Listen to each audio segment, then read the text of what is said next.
Nós sabemos que todos os nossos verbos são terminados em ar, er e ir, com exceção do verbo pôr, que vem do verbo poer, que é terminado em ir.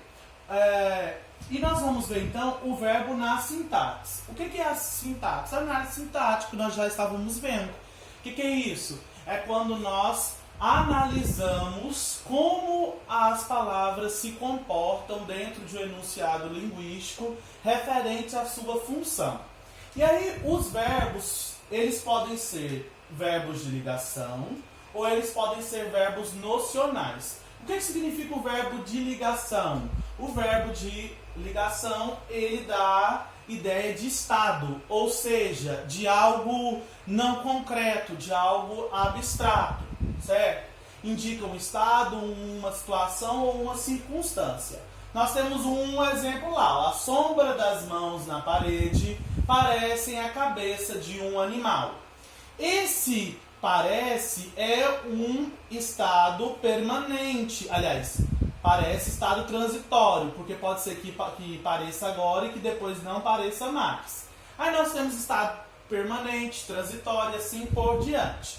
E aí eu estou aqui em casa com as minhas sobrinhas e aí eu quero mostrar para vocês essa boneca, que pode ser um exemplo.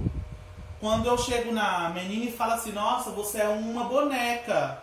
Esse ele indica, ele vem do verbo ser, que indica estado, um estado permanente, que é aquilo que ela é. Logicamente que nós estamos usando uma linguagem aí conotativa. Quando nós vamos trabalhar dos verbos nocionais, são aqueles que apresentam significação própria e indicam ação, uma atividade mental, um acontecimento. Então é uma ação. Ele pensou. Pensou é uma ação, certo? A ação de pensar. Ele correu é uma ação, a ação de correr.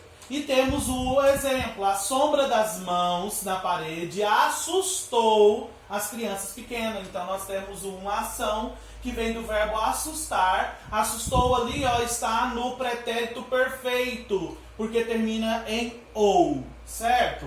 Então nós temos esses dois tipos de verbos, os verbos de ligação e os verbos nocionais. Nós temos também os verbos nocionais, eles podem ser transitivos ou intransitivos. Os intransitivos são aqueles verbos que não exigem complemento. Significa o quê? Que ele tem ideia própria estabelecida. Eu leio a frase até aquele verbo e ela não precisa de mais nada para que eu entenda aquilo que ela quer me passar como mensagem.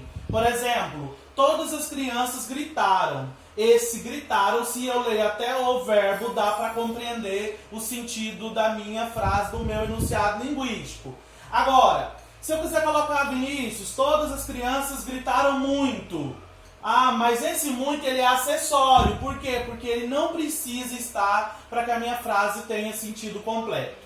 O verbo transitivo é aquele que necessita de complemento. Aí eu posso ter verbo transitivo direto, que é chamado de VTD, verbo transitivo indireto, VTI, ou verbo transitivo direto e indireto, VTDI.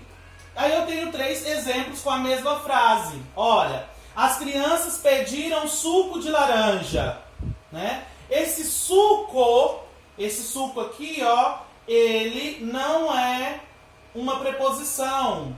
O que isso quer dizer, Vinícius? Olha, para ser verbo transitivo indireto, necessita depois do verbo vir uma preposição. Se não vier uma preposição, eu não chamo isso de verbo transitivo indireto. Ele vai ser transitivo direto. E aqui nós temos, o suco, ele não é uma preposição, ele é um substantivo comum. Então, por isso que aqui é um verbo transitivo direto, se nós fôssemos classificar.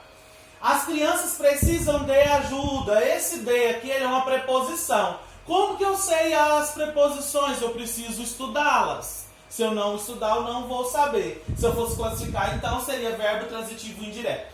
Na terceira frase, nós temos as crianças ofereceram o presente à professora. Olha que aquele A tem crase. E todo o verbo craseado eu vou chamar ele de preposição. Como que eu sei que esse A recebe preposição? troca por uma palavra masculina, coloca professor. As crianças ofereceram o presente ao professor. Quando eu troco uma palavra feminina por uma masculina e aparece o termo ao, consequentemente esse a na feminina tem que ter preposição. Tem que ter crase, perdão. Lembrando que a crase ela só acontece em palavras femininas. Ela não acontece em palavras masculinas jamais. As crianças ofereceram o presente à professora. Depois do verbo, nós não temos preposição. Nós temos o artigo o, indicando que presente é masculino. Então aqui seria verbo transitivo direto. Mas aparece a preposição logo adiante. Então eu tenho verbo transitivo direto e verbo transitivo indireto. Ou seja, verbo transitivo direto e indireto. Então aqui nós temos a primeira parte da nossa aula.